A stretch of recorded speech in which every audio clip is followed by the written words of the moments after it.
जय गुरुदेव जय जय गुरुदेव, जय गुरुदेव जय जय गुरुदेव, जय गुरुदेव जय जय गुरुदेव, जय गुरुदेव जय गुरु।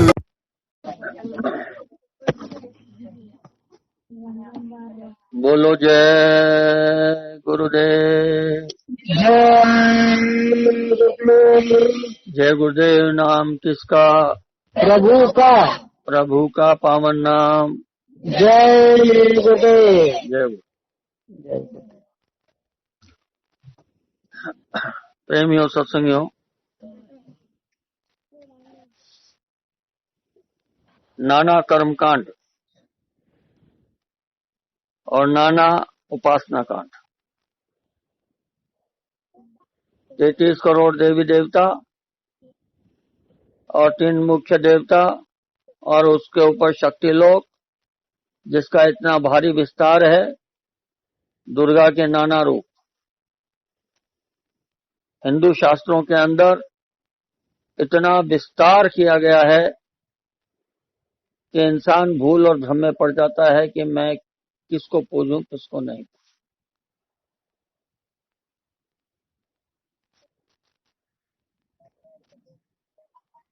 इसलिए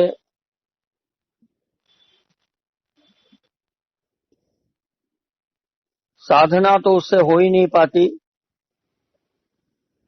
बल्कि संसार में भूल और भ्रम का रास्ता और पैदा हो जाता। दरअसल इतने सारा जो ये विधान बनाया, ये संसार के लिए बनाया।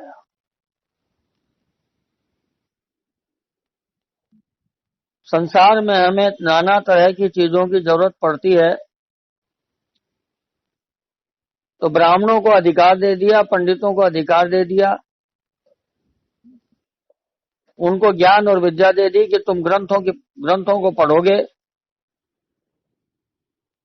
ग्रंथों को समझोगे और संसार के हित में जो आवश्यकता हो तुम पूजा पाठ कराओगे।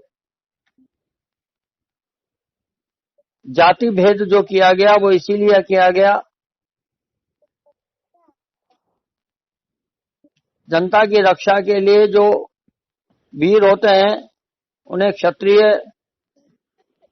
जो खाने पीने की सामान की व्यवस्था और व्यापार करते हैं वो वैश्य, और जो साफ सफाई का काम करेंगे तो शुद्ध। 4 वर्णों में विभाजन कर दिया समाज की व्यवस्था के लिए। अब उसमें कोई नीच ऊंच का भेद नहीं होता था, ये हमारे बाद में हो गया। लेकिन एक सामाजिक व्यवस्था है। जैसे हम अपने परिवार में रहते हैं तो परिवार में भी छोटा होता है, बड़ा होता है, कोई नहाया है कोई नहीं नहाया है, किसी के व्रत है, सबकी एक व्यवस्था है।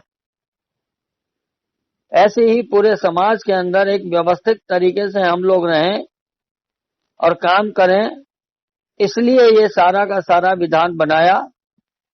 ये जो उपासना कांड बनाए ये भी ब्राह्मणों के लिए कि तुम लोग उपासना करोगे, क्योंकि बिना उपासना के अगर वो पूजा भी कराएगा तो वो पूजा बेकार होगी।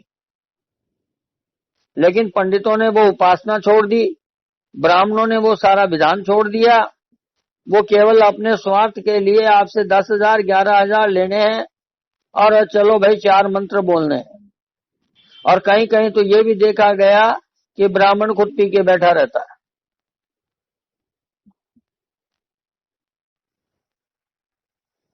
अब बताइए क्या समाज का उद्धार होगा और क्या होगा?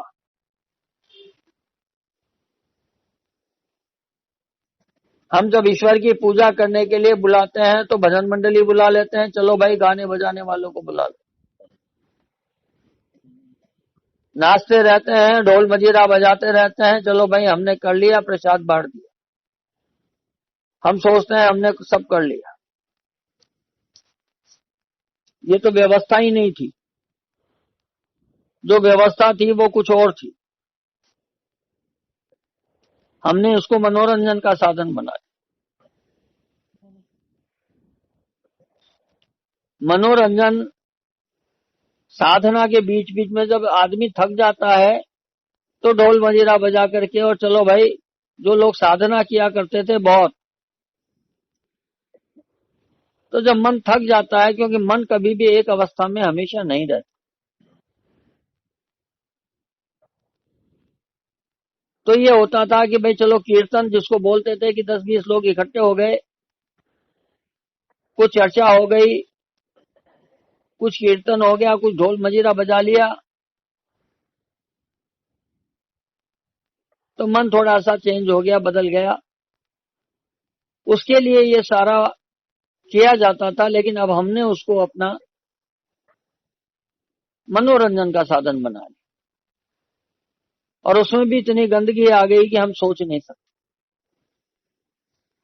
तो जो हिंदू समाज की एक व्यवस्था ऋषि मुनियों ने, महात्माओं ने की, वो भी खराब हो गई। जबकि हमें हमारे लिए सब कुछ बना करके रखा गया, इसलिए हम ब्राह्मणों को बुलाते थे, भाई वो साधना करते हैं, वो लोग उपासना करते हैं, पंडित जी हमारे ये पूजन करा दो, हमारे ये तकलीफ है, या ये शादी है, ब्याह है, बच्चा है, नामकरण कर दो, ये कर दो, सब तो हम बुलाते थे। वो लोग जाप करते थे, साधना करते थे, उनका कर्म था, क्योंकि सबके भोजन, सबका खाना पीना दान लेते हैं, अगर उसने नहीं किया तो वो कर्म कटेगा ही नहीं, तो वो भी नरक, और वो जो करके गया वो भी नरक। हम सोचते हैं हमने सब कर लिया, मिलेगा कुछ नहीं।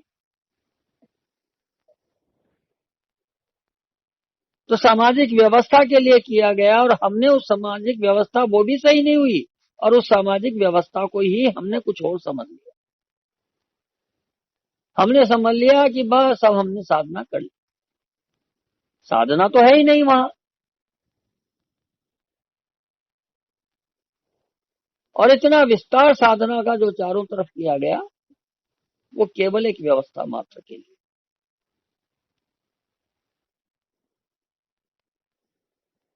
ईश्वर की प्राप्ति का कहीं कोई इसमें लेना देना नहीं है, या रास्ता नहीं है।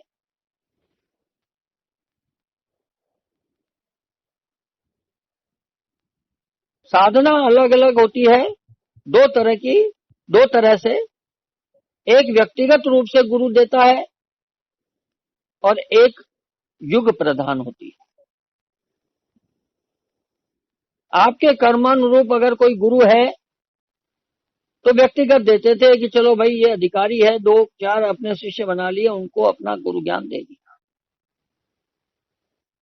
इससे ज्यादा कोई मतलब नहीं। अलग अलग युग के हिसाब से युग प्रधान साधना वो कोई बिरला देता है। तो संतों ने जब ये सारा सब कुछ देखा, तो उन्होंने देखा जीवात्माएं भटकेंगे, जीवात्माएं सब बहक रही हैं, जो साधना करना चाहते हैं उनके लिए भी रास्ता नहीं है, जो नहीं करना चाहते वो तो बहक ही गए, वो तो अलग ही जाल में फंसे हैं। उनके लिए तो एक ही मुद्दा है कि हम नॉनवेज खाएंगे, हम वेजिटेरियन रहेंगे, हम नहीं, बस खाली इसके अलावा कुछ मुद्दा ही नहीं है। हम ये क्यों नहीं खाए, हम वो क्यों नहीं खाए, हम ये क्यों नहीं करें, अरे जाओ नरक, कौन मना कर रहा तुम्हारा।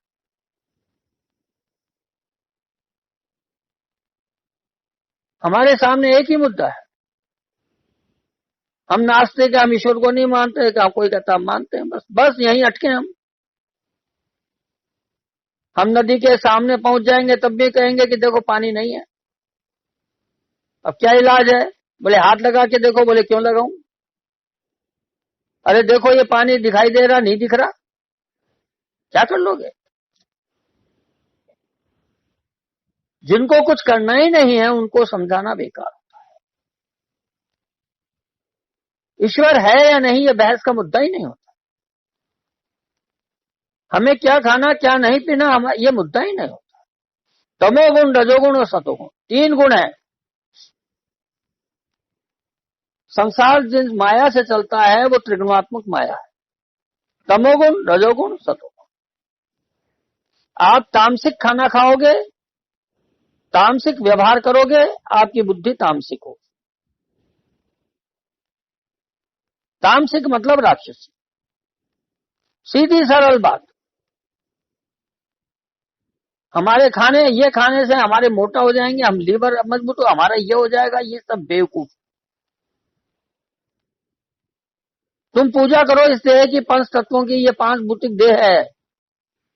कहीं एक्सीडेंट हो जाएगा, टांग कट जाएगी, वहां सुनेगा नहीं वो डॉक्टर। इसके तो रॉड डालनी है, स्टील डलेगा, ये डलेगा, वो डलेगा। फिर तुम लगाना अपना हिसाब, पड़े रहोगे जिंदगी, कुछ नहीं मिलेगा।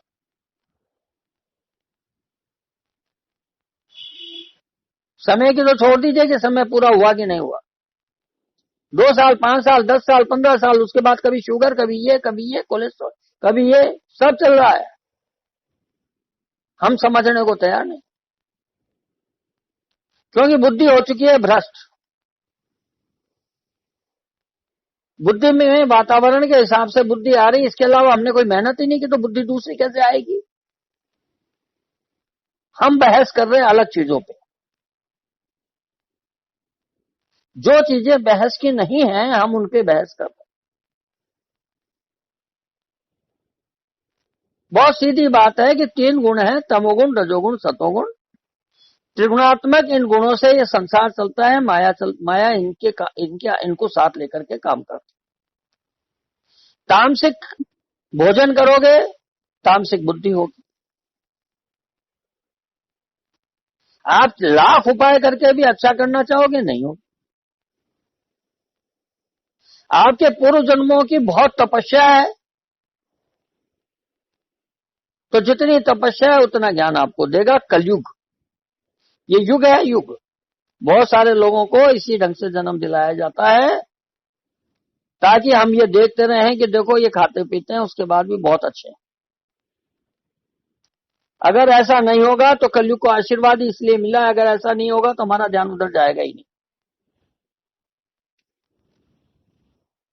लेकिन बुद्धि तामसिक ही रहेगी, कुछ भी कर लो। दूसरी है रजोगुण।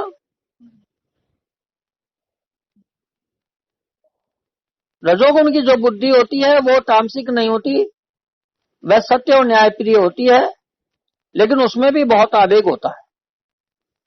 गलत चीज बर्दाश्त नहीं होती, ये काट दूं, ये मार दूं, ये कर दूंगा, ये वो वीरता जरूर है, लेकिन न्याय, सत्य और न्याय के लिए जो लड़ता है वो रजोगुण है।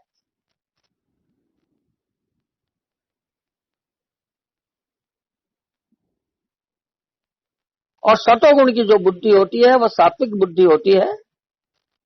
शील, क्षमा, संतोष, ये तीनों गुण उसी में है। रजोगुण को अपनाओगे स्वर्ग जाओगे, तमोगुण को अपनाओगे राक्षसों के संसार में जाओगे, और सतोगुण को अपनाओगे तो सात्विक बुद्धि से आप जो भक्तों की मंडली है, जो साध की मंडली है, जो सात्विक लोगों की मंडली है, उसमें जाओ। उसी को विष्णु लोक कहा जाता है। मतलब तीनों के देवता अलग, तमोगुण के शिव, रजोगुण अलग और सतोगुण अलग। देवता अलग, इनके भिन्न भिन्न, और इनका कंट्रोल अलग अलग।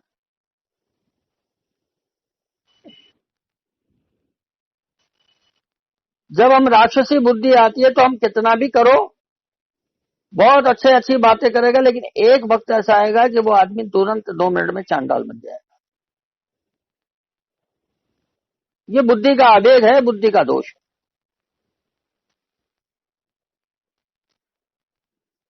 इन सब से बचने का हमारे पास कोई रास्ता नहीं था, तो संतों ने युग के हिसाब से आपको एक रास्ता बता दिया, एक साधना बता दी कि आपको बस केवल यही साधना, दूसरी साधना की आवश्यकता नहीं है।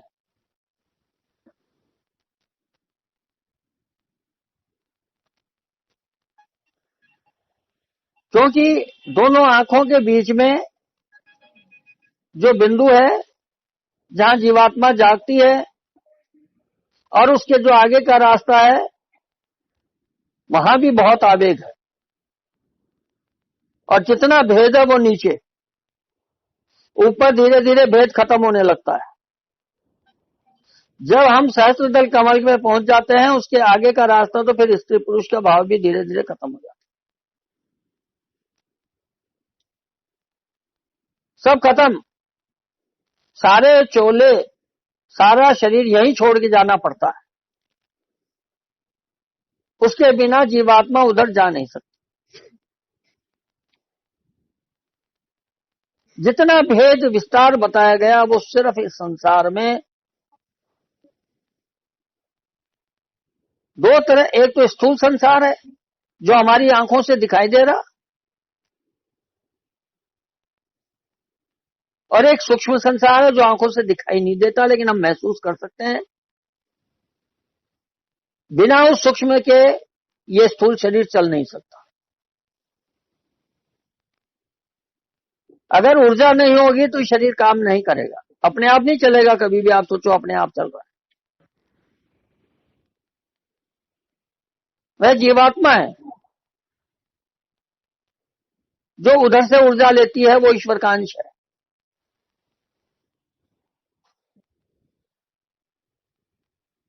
तो ये संसार की एक मिली जुली व्यवस्था बनाकर हमारे लिए रखी गई। हमारे लिए संसार का विधान बनाया गया कि संसार में ऐसे जियो, ऐसे रहो, और परमार्थ के लिए हमको साधना का रास्ता दिया गया कि ऐसे आपको परमार्थ करना। अब आप दोनों को एक करोगे तो बात समझ में नहीं आएगी। आप संसार को संसार के तरीके से समझिए, परमार्थ को परमार्थ के तरीके से। परमार्थ को आपको गुपचुप रखना पड़ेगा, अपने पास समेट के रखिए। संसार के लोगों को जब हम परमार्थ समझाने लगते हैं वो नहीं समझते। उन्हें जितनी आवश्यकता हो उतनी खुराक दीजिए, जरूरत है तो, नहीं है तो छोड़ दीजिए उनकी बुद्धि। जितना जरूरी है, जहां जरूरत होती है उतना वहां बोलिए, जो आवश्यकता है वो जरूर बोले। सत्य का रास्ता दिखाना हमारा धर्म है, हमारा कर्तव्य है, लेकिन उलझना हमारा काम नहीं है। हम क्यों उलझे? आप अपना रास्ता अपनाइए,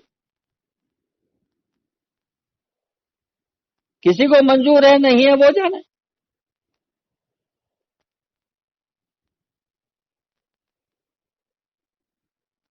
ये दृढ़ संकल्प, दृढ़ निश्चय जीवन में आपको करना है। जय गुरुदेव।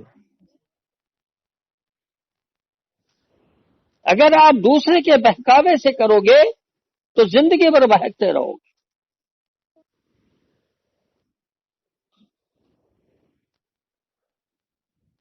दूसरे की बुद्धि को छोड़ दीजिए।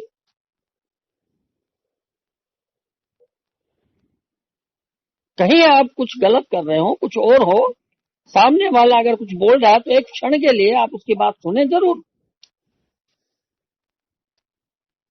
आप अपनी निरख कर लीजिए, परख कर लीजिए, कहीं सत्य तो नहीं है,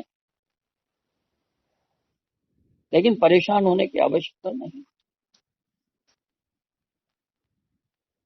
अपना रास्ता सीधा सरल, गुरु पे दृढ़ विश्वास। बहुत सीधी सरल भाषा में बता देता हूं आपको कि संसार में जब तक आप जियोगे तब तक गुरु आपके साथ है। जय गुरुदेव। संसार छोड़ोगे तब भी गुरु आपके साथ है। जय गुरुदेव।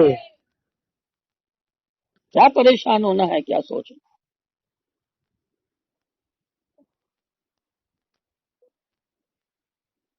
आप साधना में बैठ करके देखिए, कौन कहता है गुरु नहीं है? आपको लगता है कि गुरु नहीं है तो 15 दिन मुझे दे दीजिए, मैं आपको अंदर का बाहर का सारा भेद बता दूंगा। जय गुरुदेव। प्रेम तो करके देखिए, दृढ़ विश्वास तो करके देखिए। कौन कहता है नहीं है? परमार्थ और परिवर्तन के लिए जन्म दिलाया है गुरु ने। इस कारण मजबूरियों के बेड़ियों के अंदर बंधे हैं और इसलिए खामोशी बरतनी पड़ रही है।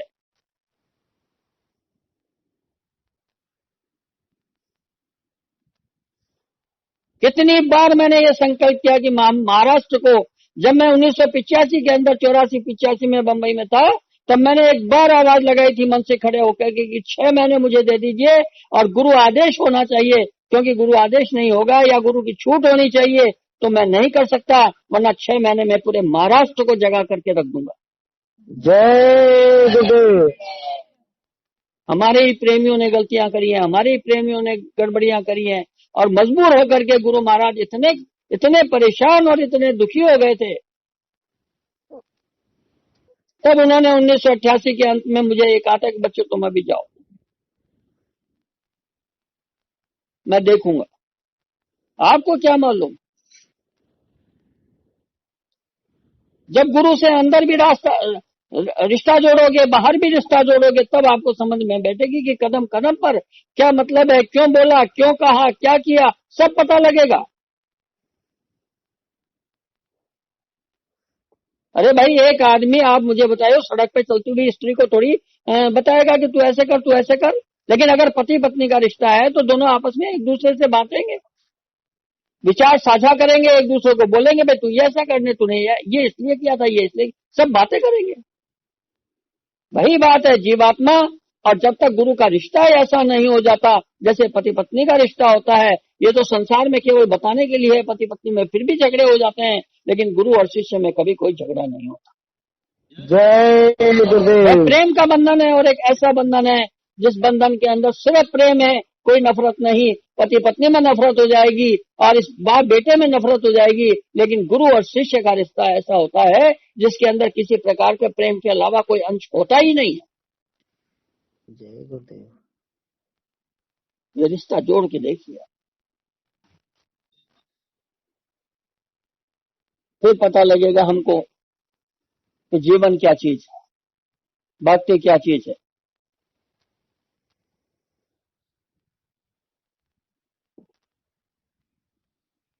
आपको एक चीज और ध्यान में रख लेनी चाहिए। प्रेमियों, महाराष्ट्र की भूमि पर टाट पहनकर मैंने बहुत तपस्या की है। बात तपस्या की ही नहीं है।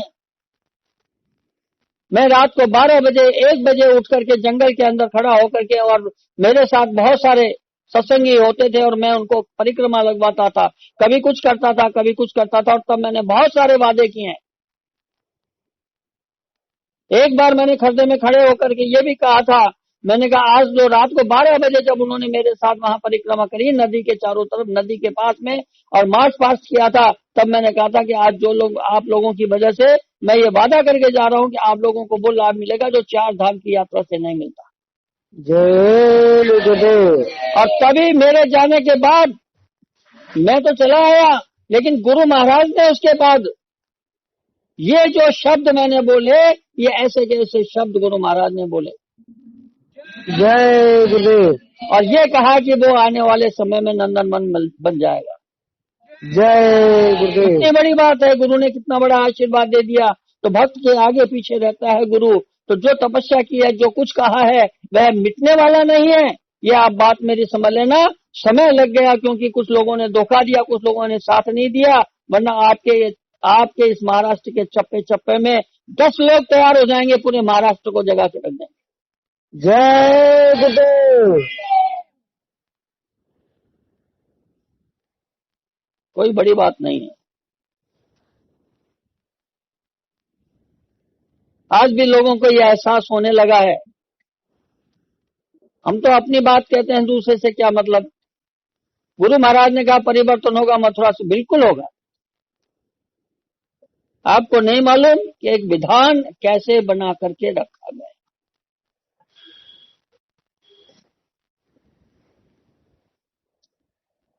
सबने सब तरह का प्रयास करके देख लिया चारों तरफ,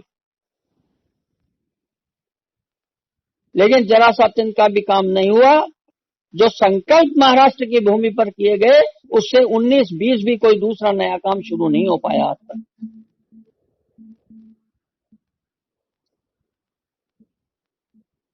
यह खेल, यह है महापुरुषों की वाणी, यह है महापुरुषों का संकल्प।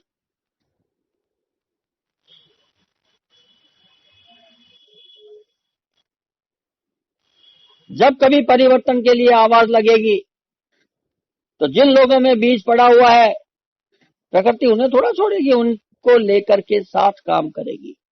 जय गुरुदेव। अलग से काम नहीं होता है कभी भी।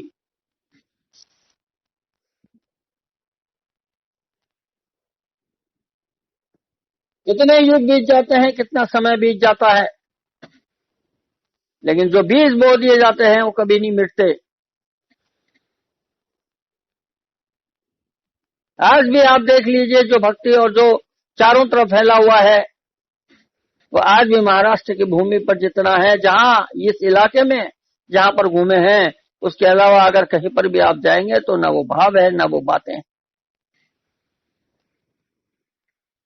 कोशिश जरूर है, क्योंकि गुरु भक्ति सबने की, लेकिन वो समझ और वो परख अभी तक नहीं आई,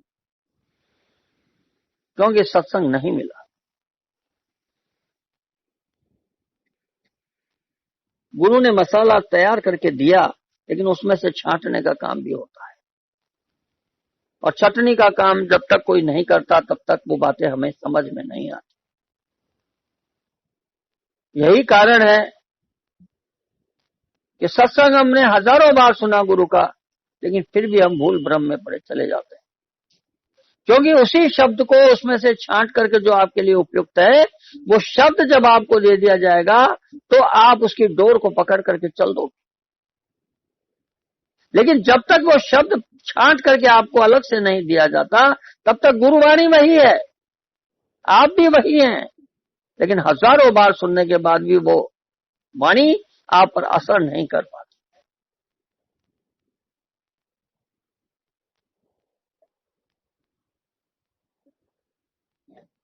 बहुत तरह के रास्ते उसके लिए निकाले जाते हैं कि शब्द को आप पकड़ना सीख जाए, अंदर में आपका मन उसकी छटनी खुद करना सीख जाए।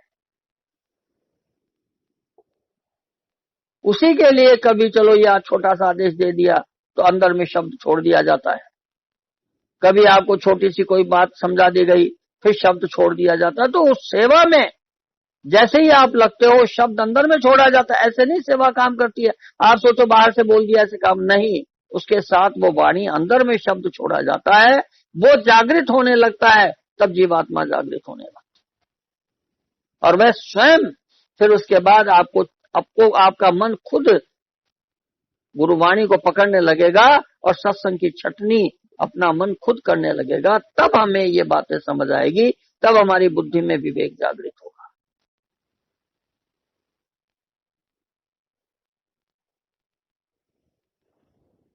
बाहर के संसार के कामों के लिए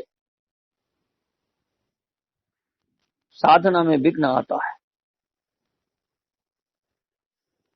जितना हम बाहर का विस्तार ज्यादा करते हैं तो साधना में विघ्न आता है, ये सत्य है, ये सत्य है। लेकिन आप उसे छोड़ भी नहीं सकते, क्योंकि निरंतर साधना करने से आप सोचो कि आगे बढ़ जाऊंगा, तुरंत ऐसा नहीं हो सकता। फिर वो अंदर में बैठी हुई माया है, वो धक्का मारेगी, वो आपको फेंक देगी। इसलिए अच्छा यही होता है कि दोनों में सामंजस्य बैठाया जाए।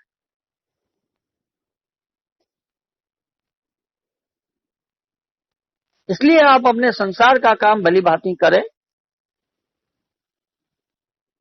उसको पूरा करके और उसके बाद आप अपने समय में निकाल करके साधना करेंगे तो थोड़े समय में वो साधना ज्यादा काम करेगी, क्योंकि मन आपका तड़प करके करेगा कि मुझे आज टाइम नहीं मिला।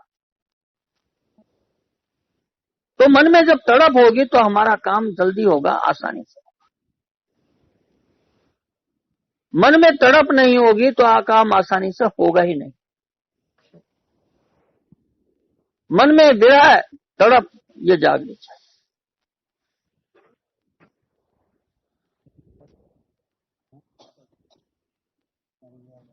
बच्चों को पढ़ाई करनी है, पढ़ाई करें, परीक्षाएं देनी है, परीक्षाएं दें, तैयारी करनी है, तैयारी करें।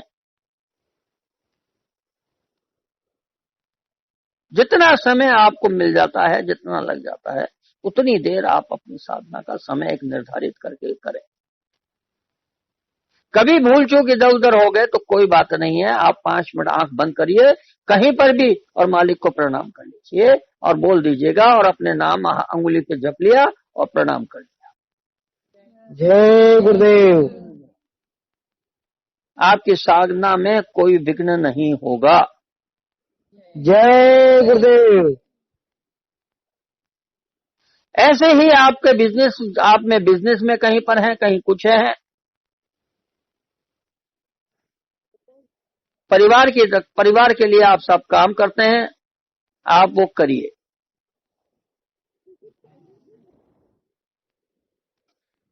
कभी हम इधर उधर कहीं भी किसी भी वजह से फंस जाते हैं या कुछ हो जाता है तो आपके लिए भी वही शब्द है,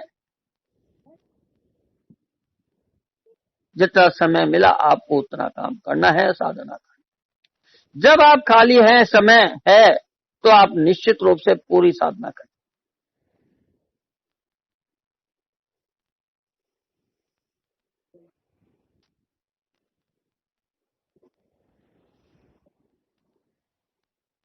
लेकिन कहीं पर भी ऐसा स्थिति आ जाती है तो आपको वही है, हाथ जोड़िए, अंतर में मालिक को याद करिए। कभी हम दूर पे चले गए, कभी 3 दिन हो गए, 2 दिन हो गए, हमें समय नहीं मिल रहा, कहीं दूसरी जगह पे चले गए, कुछ भी, कोई बात नहीं, 10 मिनट तो मिल जाते हैं कहीं भी, कैसे भी हमको 5 मिनट मिल गए, 10 मिनट मिल गए, जैसे भी हमको एकांत कैसे भी मिल गया, आंख बंद करिए, बैठ जाइए 5 मिनट और हाथ बंद करके, और उसके बाद नहीं है कपड़ा, नहीं मिल पा रहा है, नहीं कुछ हो रहा है, कोई बात नहीं, रुमाल डालिए, और नहीं हो रहा है कुछ भी तो जो जैसी व्यवस्था बन जाए करके और अपनी आंख बंद करके मालिक को याद करिए, नाम अपना जपिए और उसके बाद प्रणाम करके उठ जाए। जय गुरुदेव।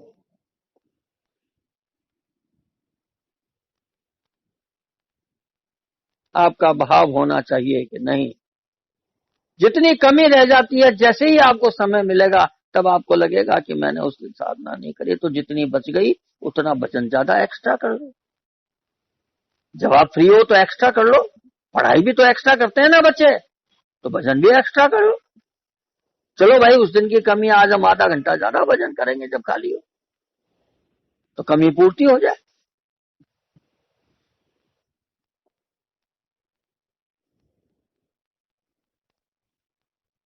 तो ये जीवन में एक नियम बना लीजिए,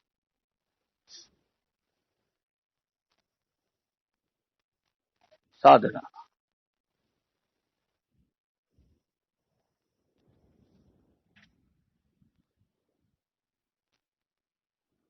आपके बिजनेस और आपके किसी भी काम में साधना में कोई अड़चन नहीं आएगी। जय गुरुदेव। बस करते रहे, क्योंकि परिवर्तन के लिए जो खेल है वो रुका हुआ है। अगर वो सही तरीके से होता तो अब तक बहुत काम होता। उसी के कारण ये जितनी व्यवस्था खराब हो रही है, जो कुछ हड़पड़ हो रही है, वो सब उसी के कारण हो। और वो जब जैसे मालिक की मौज हो, जैसे सही हो। क्योंकि जिन लोगों को अधिकार दिया था काम करने का कि तुम्हें ये अधिकार दिया जाता है, तुम ये काम करो, ना उन्होंने उस अधिकार को समझा, ना उन्होंने बात को समझा, और ना उन्होंने काम किया। अधिकार तो आपने साधना करी है, जिन्होंने जो कुछ किया है, तो अधिकार तो गुरु देगा ही देगा। अगर गुरु अधिकार नहीं देगा तो फिर आप कहोगे कि सामने इतने दिन किया, हमें कुछ मिला ही नहीं। लेकिन जब दे दिया तो हम उसको मानने को तैयार। फिर हमारा मन अहंकार में फंसता है, फिर हमारा मन मान सम्मान में फंसता है, फिर हमारा मन कुछ और समझने लग जाता है कि हम ही सब कुछ। ऐसा ही खेल हुआ है।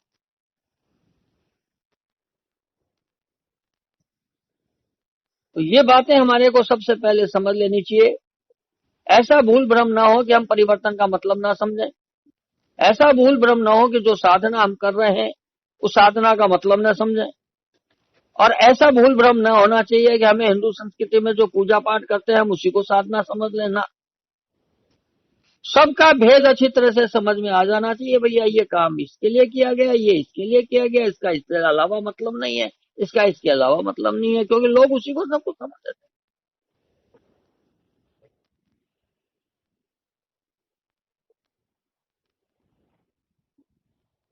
तो बिल्कुल पारदर्शी दृष्टि आपकी होनी चाहिए कि हमारी हमारी बुद्धि में सब कुछ स्पष्ट, ये मतलब ये और ये काम करना, सीधी सरल चीज,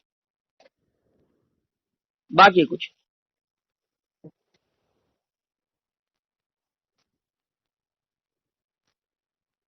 फिर धीरे धीरे धीरे जब आदमी करने लगता है किसी काम को तो नाना तरह के मन में सवाल भी उठते हैं, नाना तरह की बातें भी आने लगती हैं, बाद नाना तरह की शंकाएं भी होने लगती हैं। तो वो सत्संग के अंदर जब आप करते रहोगे तो सत्संग में शंकाओं का समाधान कर दिया जाता है। इसीलिए तो ये सारी चीजें बता दी जाती है ताकि आपको ये समझ में आ जाए,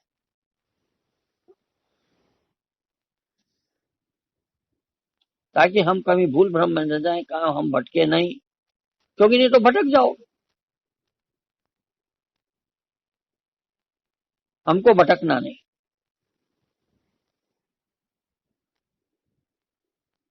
भटकोगे नरक का रास्ता तय, फिर पछताओगे, फिर आवाज लगाओगे कि हम फंस गए हैं। तो एक बार निकालेगा, दो बार निकालेगा, फिर आप कहोगे कि साहब नहीं हम तो बार बार फंसोगे, तो फिर किसी दिन तो थप्पड़ पड़ेगा, फिर निकालेगा थोड़ी रोज रोज आप।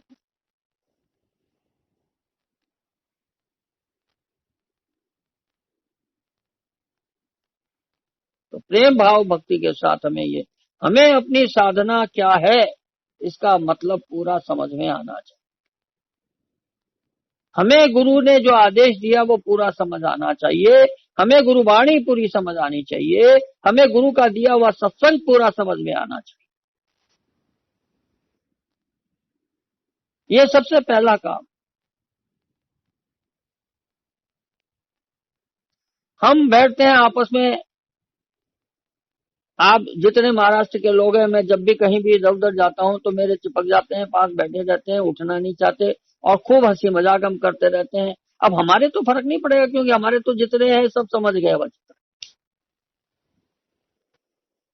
अरे भाई हंसी मजाक कर रहे हैं तो उसका मतलब ये नहीं है कि हमने कुछ साधना वादना की बातें नहीं कर या साधना छोड़। लेकिन जो नए दूसरे लोग आते हैं उनको लगता है कि अरे ये क्या चल रहा है, ये तो बस ऐसे ही करते रहते हैं, ये क्या है।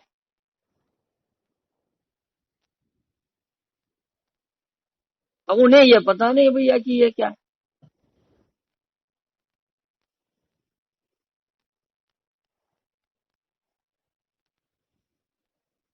क्योंकि इन्होंने भाव को पकड़ लिया, इन्होंने सब समझ लिया। अब ये हंसी मजाक भी करते रहते हैं तो भी कोई फर्क नहीं पड़ता क्योंकि उन्होंने तो पकड़ रखा अंदर से। जब आप एक बार अंदर में शब्द को ठीक से पकड़ लोगे तो बाहर से आप चाहे जितनी मस्ती करो, आप पे वो कर्म लागू ही नहीं होता। जय यही गुरुदेव। तो बात है, यही तो बात है।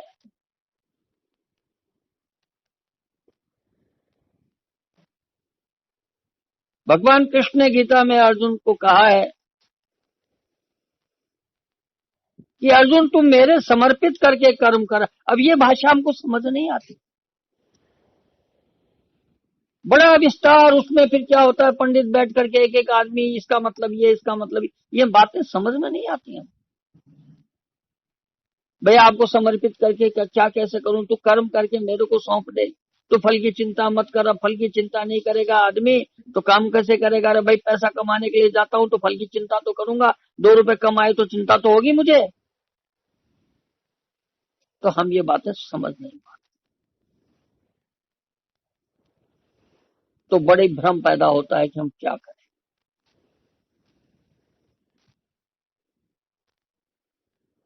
तो संतों ने इतना सीधा सरल रास्ता समझाया है। आप अंदर के शब्द को पकड़ लीजिए। आप जब सारा काम करके आते हो तो अंदर में बात किससे करोगे? गुरु से। मालिक मेरे ये नहीं हुआ, मालिक मेरे ये नहीं हुआ, मालिक मेरे ये हो गया, मालिक मेरे। किससे? मालिक से बात करोगे। तो बताओ मालिक के समर्पित हो गया कि नहीं सब? जी। बस बात खत्म। जो अच्छा बुरा कर्म हुआ जब मालिक से बात कर रहे हो तो मालिक के समर्पित हो गया।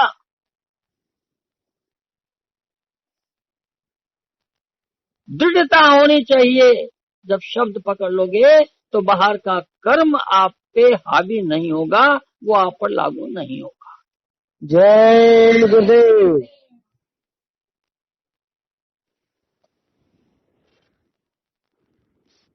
साधना तो अभी शुरू नहीं की। आप लोगों ने ये साधना शिविर रखा, अभी तो मैंने समझाया है। लेकिन मालिक की मौज और बड़ी भारी दया है। अगर दया नहीं होती तो मैं तो बहुत समय से ये सोच रहा था कि क्या होगा। भाई कोई तो बैठने की जगह हो, खाली बैठने की बात नहीं है। आपका मन भी एक जगह टिके तो सही, आप बैठो तो सही, आपका मन बैठे तो सही। बैठने का, आपके बैठने का मतलब आपका मन बैठ जाए एक जगह, भाग रहा वो इधर उधर।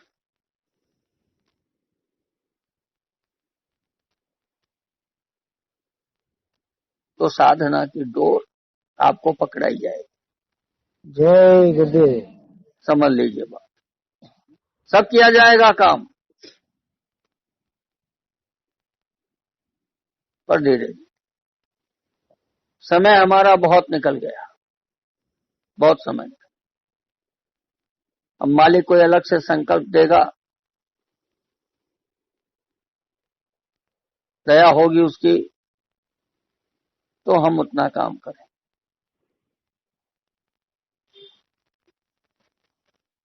ये भी उन्हीं की दया है।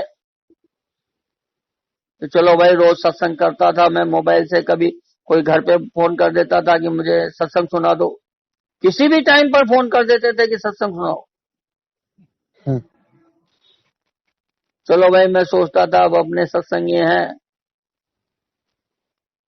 मैं 2 शब्द आधा घंटा बोल देता था। दिन में 5-5, 6-6 बार मैंने सबको सत्संग सुनाया। क्योंकि वो समय था एक बिल्कुल भटकाव का।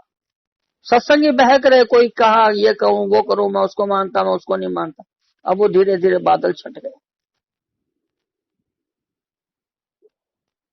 छट गए बादल। अब कोई नहीं भटक रहा। लेकिन अब क्या हो रहा है? अब अपने में अहंकार आ रहा कुछ लोगों में कि मैं ज्यादा प्रचार कर रहा, मैं ज्यादा सत्संग कर रहा, मैं ये कर रहा, मैं वो कर रहा। अब ये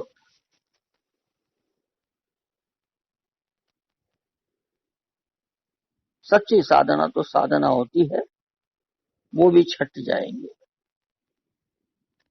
बादलों की छटनी होती है, समझ लीजिए बात।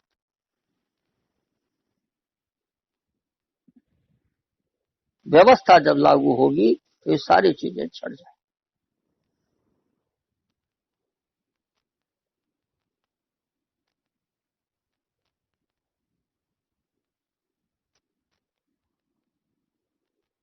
हमें अच्छी तरह से ये सारी चीजों की छटनी करनी, बातों को समझना आना चाहिए। क्योंकि उससे हमें मजबूती आएगी और हम साधना में लगेंगे। जय गुरुदेव। जब आप लग जाओ साधना में, जब आपको साधना करते हुए कुछ समय हो जाए, तब आप कहना कि साहब मेरे से नहीं बन रहा। अब आप एक ही दिन 2 दिन तो बैठे हो, तीसरे दिन आप कहते हो कि कुछ बन ही नहीं रहा दादा, कुछ हो ही नहीं रहा। भाई कितने दिन हो गए? अभी 5-7 दिन 3 हो गए। तो बताओ आप। तो थोड़ी मेहनत आप करो, थोड़ी हम करेंगे, जय गुरुदेव। काम होगा। जय गुरुदेव। मैं लोगों को सत्संगियों को बता दूंगा कि साधना कैसे हो। जय गुरुदेव। पर देखो, संतों की दौलत है, महापुरुषों की ये दौलत है, तो उसे खराब नहीं की जाती, उसे भोगों में नहीं उतारी जाती, उसे व्यर्थ नहीं किया जाता। तो देने से पहले पात्र सही हो, जगह साफ सुथरी हो, ये सब देखना पड़ता है। देने में तो मिनटों में दे दी जाएगी, लेकिन वो फिर टिकेगी। तो दौलत है, ये महापुरुषों की दौलत है। किसी आदमी को अगर एक साथ 1 करोड़ रुपया दे दो तो वो हजम नहीं कर पाएगा, पागल हो जाएगा दूसरी।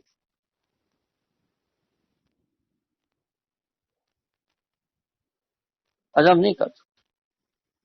जिसने कभी कुछ नहीं देखा उसको दे दोगे तो हजम नहीं होगा। तो धीरे धीरे,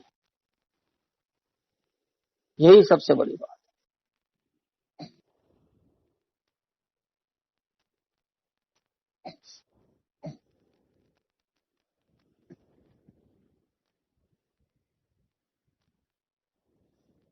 अब ये पंच भौतिक देह की जो साधना है, जब आपको मैंने बता दिया कि लिंग शरीर क्या होता है, ये सब जब धीरे धीरे धीरे धीरे आपकी साधना में ये सारी चीजें आने लगेंगे तो याद आएगा ये शब्द। अच्छा, हाँ ये कहा था, अच्छा ये कहा था, इसलिए सारी चीजें सुनाई जाती। अगर सारी चीजें नहीं सुनाएंगे तो आपके सामने जब वो चीजें आएंगी तो आपको समझ में नहीं आएंगी, और फिर आप सोचोगे पता नहीं क्या हो रहा है। इसलिए ये सारा साधना का हिसाब किताब समझाया और सुनाया जाता है। जय गुरुदेव। क्योंकि जैसे ही आप साधना जब चालू होगी तो इस ढंग की चीजें अपने आप आने लगती हैं। तब मन को समझ में नहीं आता, तो उस वक्त पर आपको हमारा ये शब्द और ये सब सुनाया हुआ याद आएगा कि हाँ हाँ ये कहा।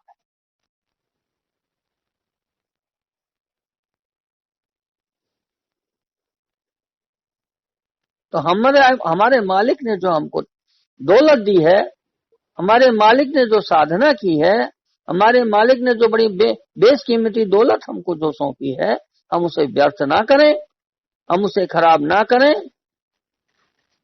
यह हमारा पहला धर्म और कर्तव्य है। जय गुरुदेव।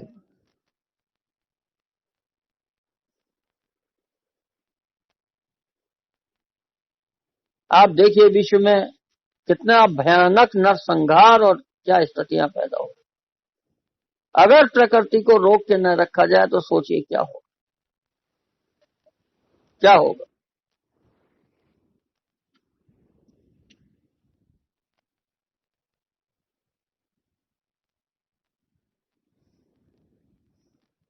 हमको ये सारी बातें समझनी चाहिए कि जीवन मिला है हमको अनमोल, हम उसे व्यर्थ खराब ना करें। जितना समय हमको मिल जाए परमार्थ के रास्ते के लिए हम लगाएं। तो हम आज फिर एक प्रार्थना बोलेंगे, ज्यादा समय आप लोगों का नहीं लेंगे। महापुरुषों का सत्संग में अलग अलग समय पर एक संकल्प बनता है। जैसी जीवात्माएं सामने बैठी होती हैं उनके अनुरूप ऑटोमेटिक संकल्प बनता है, वही संकल्प से आप लोगों को आशीर्वाद मिल जाता है। जय गुरुदेव। आपको ये नहीं कि आज सत्संग सुनाया या नहीं सुनाया, कुछ कहा या नहीं कहा, अगर सामने हम बैठ भी गए, उनकी नजरें पड़ गई, अगर उनकी वाणी हमारी कानों में पड़ गई, तो आप समझ लीजिए आपके अनुरूप वो मसाला बनाकर ऑटोमेटिक दे देते हैं। जय गुरुदेव।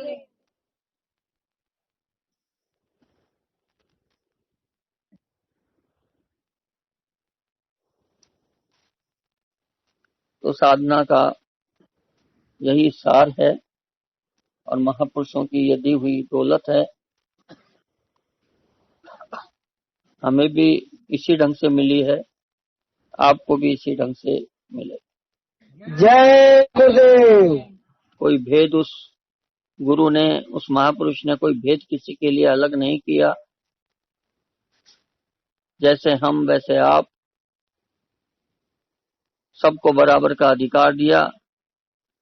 इतनी अवतारी शक्तियां धरती पर आई हैं, लेकिन उस गुरु ने कभी किसी के लिए भेद नहीं, उसके लिए सब बराबर, क्योंकि वह जीवात्माओं का मालिक है। अवतारी शक्तियां जो होती हैं उनकी जीवात्माएं साफ है। पहले के जन्मों में उन्होंने तपस्या करके वो अंदर पहुंच गए, उनको आदेश मिला तुम ये संसार में जाओ, ये काम करो, तो वो निमित्त बन करके आ गई। वही अवतारी शक्ति, कोई अलग से थोड़ी हो जाती है अवतारी शक्ति की, सब कुछ हो गया। आप भी अपनी जीवात्मा को जिस दिन साफ करके उधर चले जाओगे, फिर कभी किसी निमित्त के कोई संसार में काम करने के लिए आपको भेज दिया, तो आप भी हो गए अवतार।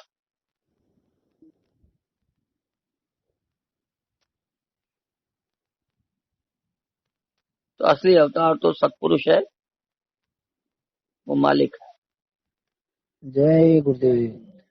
जिसने सबको दिया। वही तारणहार है,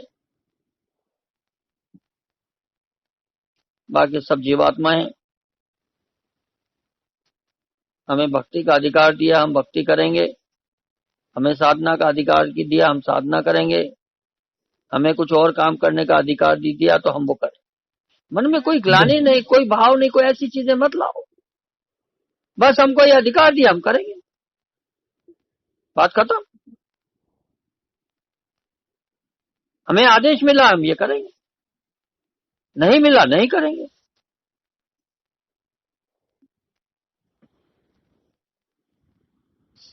जीवों के कल्याण के लिए उसने साधु रूप धारण किया।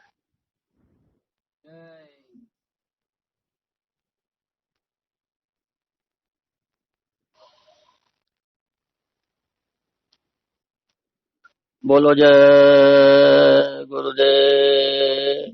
जय गुरुदेव। जय गुरुदेव नाम किसका? प्रभु का। प्रभु का पावन नाम। जय गुरुदेव। चलो 2-4 लाइन बोलेंगे प्रार्थना की। मेरे प्यारे गुरु दातार, मंगता द्वारे खड़ा। मेरे प्यारे गुरु दातार, मंगता द्वारे खड़ा। मैं रहा पुकारी पुकार, मेहर नजर करो करके देखो। मेरा पुकारे पुकार, मेहर नजर करो मेरी ओर। मेरे प्यारे गुरु दातार, मंगता द्वारे खड़ा। मेरे प्यारे गुरु दातार, मंगता द्वारे खड़ा।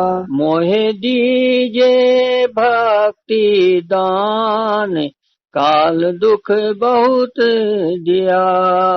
मुझे दीजे भक्ति दान, काल दुख बहुत दिया।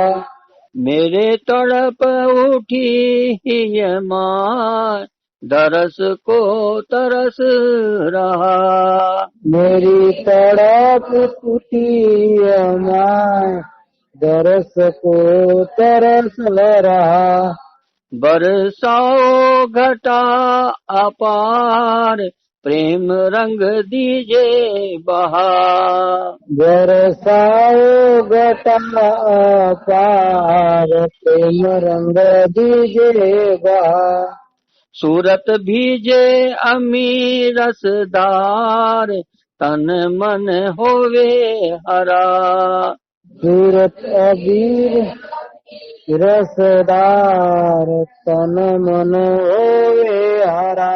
सूरत भीजे अमी रसदार, तन मन होवे हरा। सूरत बीजे अमिल रसदार, तन मन होवे हरा। मेरा जीवन सफल हो जाए, तुम गुण गाऊं सदा।